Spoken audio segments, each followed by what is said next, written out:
आपका स्वागत है मेरे चैनल में। प्रस्तुत है श्रीलाल शुक्ल जी द्वारा लिखित राग दरबारी उपन्यास का भाग 2। थाना सिपालगंज में एक आदमी ने हाथ जोड़कर दरोगा जी से कहा, आजकल होते होते कई महीने बीत गए। अब हुजूर हमारा चालान करने में देर न करें। मध्यकाल का कोई सिंहासन रहा होगा जो अब घिसकर आराम कुर्सी बन गया था। दरोगा जी उस पर बैठे भी थे, लेटे भी थे। यह निवेदन सुना तो सिर उठाकर बोले, चालान भी हो जाएगा, जल्दी क्या है, कौन सी आफत आ रही है।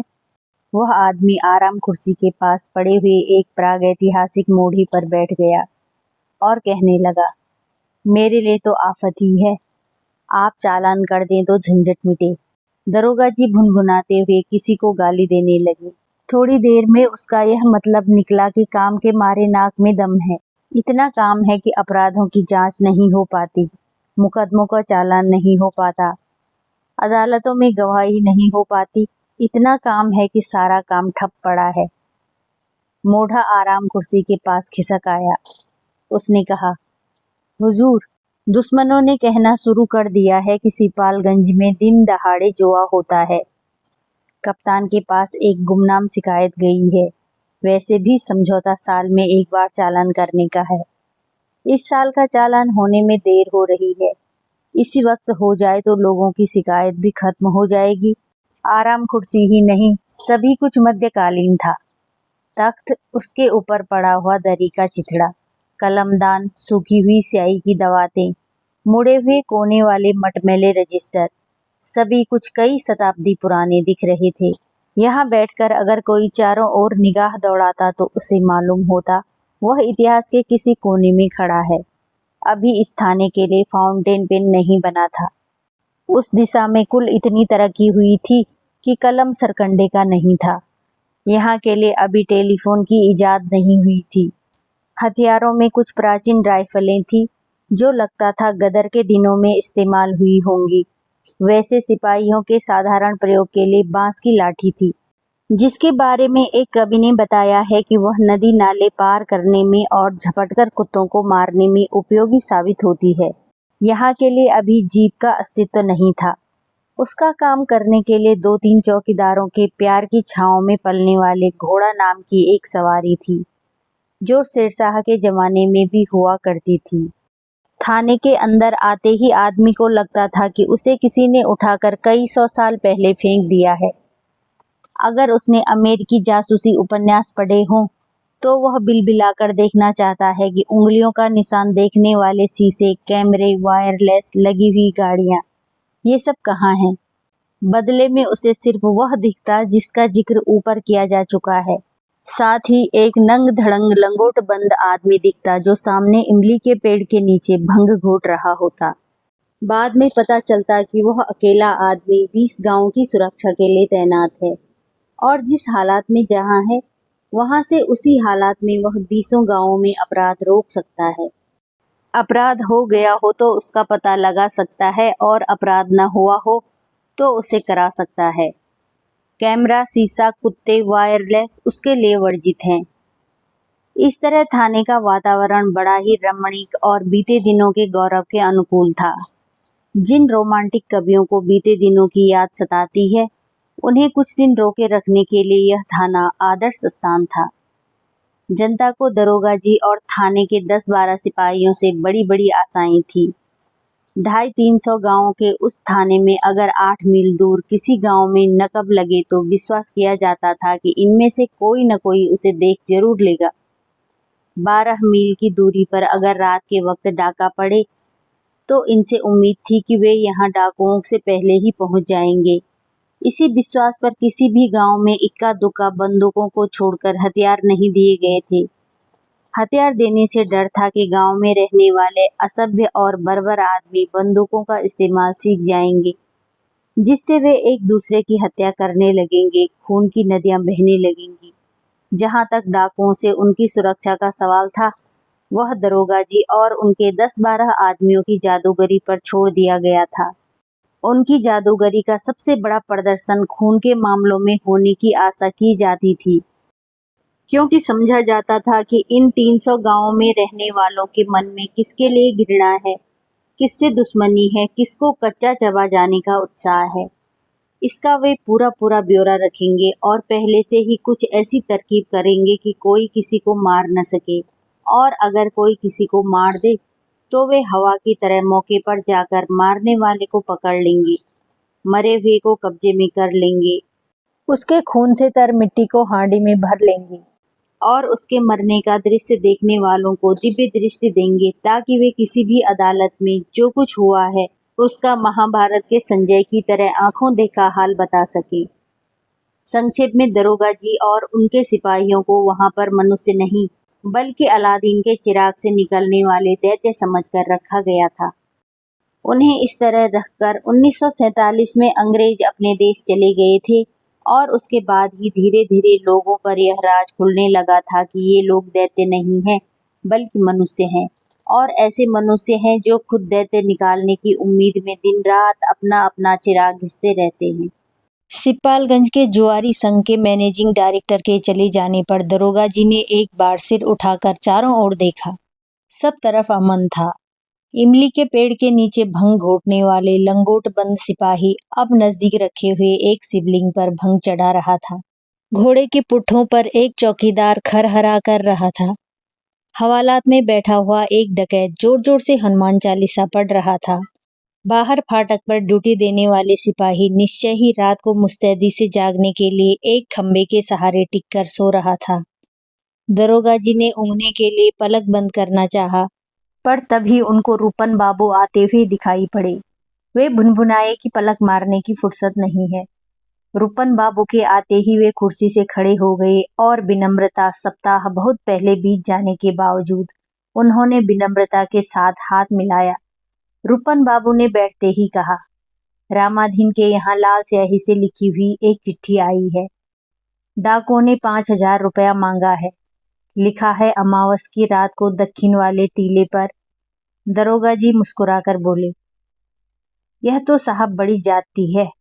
कहाँ तो पहले के डाकू नदी पहाड़ लांघकर घर पर रुपया लेने आते थे, अब वे चाहते हैं कि कोई उन्हीं के घर जाकर रुपए दे आवे। रूपन बाबू ने कहा, जी हाँ, वह तो देख रहा हूँ। डकैती न हुई, रिश्वत हो गई। दरोगा जी ने भी उसी लहजे में कहा, रिश्वत, चोरी, डकैती, अब तो सब एक हो गया है, पूरा साम्यवाद है। रूपन बाबू बोले, पिताजी भी यही कहते हैं। वे क्या कहते हैं? यही कि पूरा साम्यवाद है। दोनों हंसे। रूपन बाबू ने कहा, नहीं, मैं मजाक नहीं करता। रामाधीन के यहाँ सचमुच ही ऐसी चिट्ठी आई है। पिताजी ने मुझे इसीलिए भेजा है। वे कहते हैं कि रामाधीन हमारा विरोधी है तो क्या हुआ, उसे इस तरह न सताया जाए। बहुत अच्छी बात कहते हैं। जिससे बताइए, उससे कह दूं? रूपन बाबू ने अपने गड्ढे में धंसी हुई आंखों को सिकोड़कर दरोगा जी की ओर देखा। दरोगा जी ने भी उन्हें घूरकर देखा और मुस्कुरा दिए। बोले, घबराइए नहीं, मेरे यहाँ होते हुए डाका नहीं पड़ेगा। रूपन बाबू धीरे से बोले, सो तो मैं जानता हूँ, यह चिट्ठी जाली है। जरा अपने सिपाहियों से भी पूछवा लीजिए, शायद उन्हीं में से किसी ने लिख मारी हो। ऐसा नहीं हो सकता, मेरे सिपाही लिखना नहीं जानते। एक आध हैं जो दस्तखत भर करते हैं। रूपन बाबू कुछ और कहना चाहते थे, तब तक दरोगा जी ने कहा, जल्दी क्या है, अभी रामाधीन को रिपोर्ट लिखाने दीजिए। चिट्ठी तो सामने आए। थोड़ी देर दोनों चुप रहे। दरोगा जी ने फिर कुछ सोचकर कहा, सच पूछिए तो बताऊं, मुझे तो इसका संबंध शिक्षा विभाग से जान पड़ता है। कैसे? और शिक्षा विभाग से भी क्या, आपके कॉलेज से जान पड़ता है। रूपन बाबू बुरा मान गए।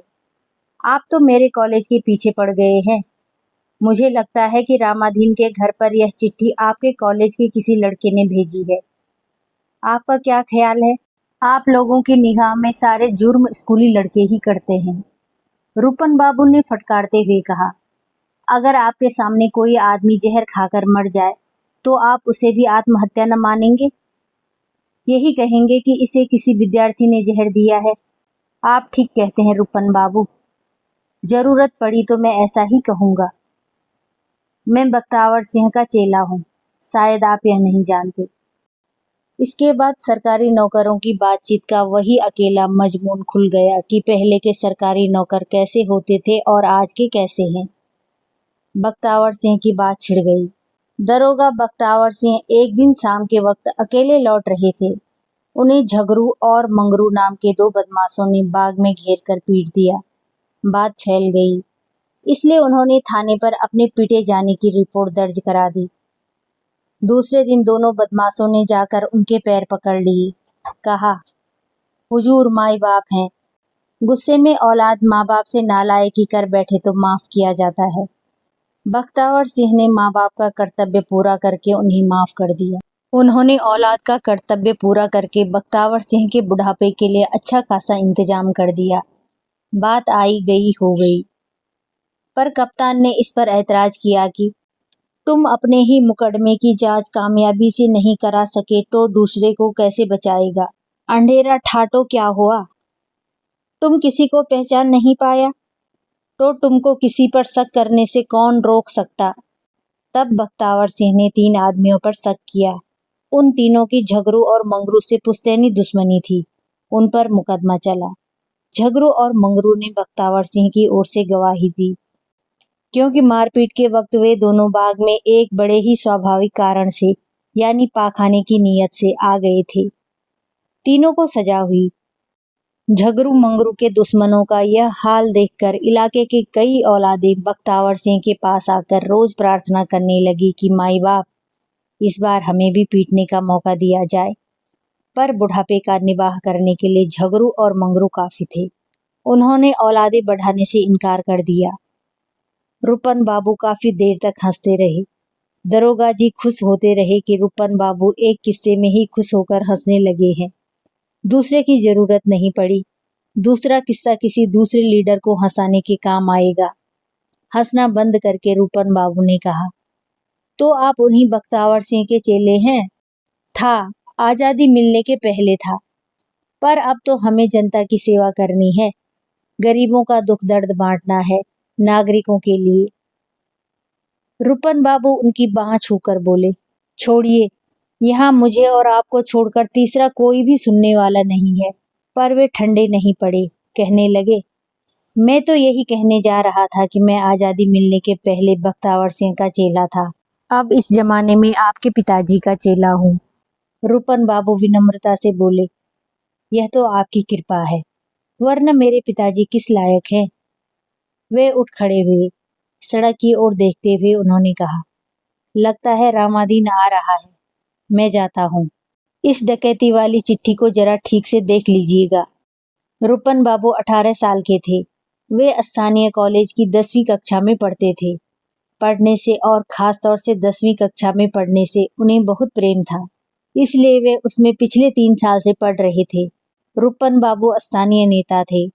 उनका व्यक्तित्व इस आरोप को काट देता था कि इंडिया में नेता होने के लिए पहले धूप में बाल सफेद करने पड़ते हैं। उनके नेता होने का सबसे बड़ा आधार यह था कि वे सबको एक निगाह से देखते थे। थाने में दरोगा और हवालात में बैठा हुआ चोर, दोनों उनकी निगाह में एक थे। उसी तरह इम्तिहान में नकल करने वाला विद्यार्थी और कॉलेज के प्रिंसिपल उनकी निगाह में एक थे। वे सबको दयनीय समझते थे, सबका काम करते थे, सबसे काम लेते थे। उनकी इज्जत थी कि पूंजीवाद के प्रतीक दुकानदार उनके हाथ सामान बेचते नहीं, अर्पित करते थे, और शोषक के प्रतीक इक्केवान उन्हें शहर तक पहुंचाकर किराया नहीं, आशीर्वाद मांगते थे। उनकी नेतागिरी का प्रारंभिक और अंतिम क्षेत्र वहां का कॉलेज था, जहां उनका इशारा पाकर सैकड़ों विद्यार्थी तिल का ताड़ बना सकते थे और जरूरत पड़े तो उस पर चढ़ भी सकते थे। वे दुबले पतले थे, पर लोग उनके मुंह नहीं लगते थे। वे लंबी गर्दन, लंबे हाथ और लंबे पैर वाले आदमी थे। जननायकों के लिए उल जुलूल और नए ढंग की पोशाक अनिवार्य समझकर वे सफेद धोती और रंगीन बुस्कट पहनते थे और गले में रेशम का रुमाल लपेटते थे। धोती का कोंच उनके कंधे पर पड़ा रहता था। वैसे देखने में उनकी शक्ल एक घबराए हुए मरियल बछड़े की सी थी, पर उनका रौब पिछले पैर पर खड़े हुए एक हिनहिनाते घोड़े सा जान पड़ता था। वे पैदाइशी नेता थे क्योंकि उनके बाप भी नेता थे। उनके बाप का नाम वैद्य जी था। दूसरा भाग यहीं पर समाप्त होता है। फिर मिलते हैं तीसरे भाग में।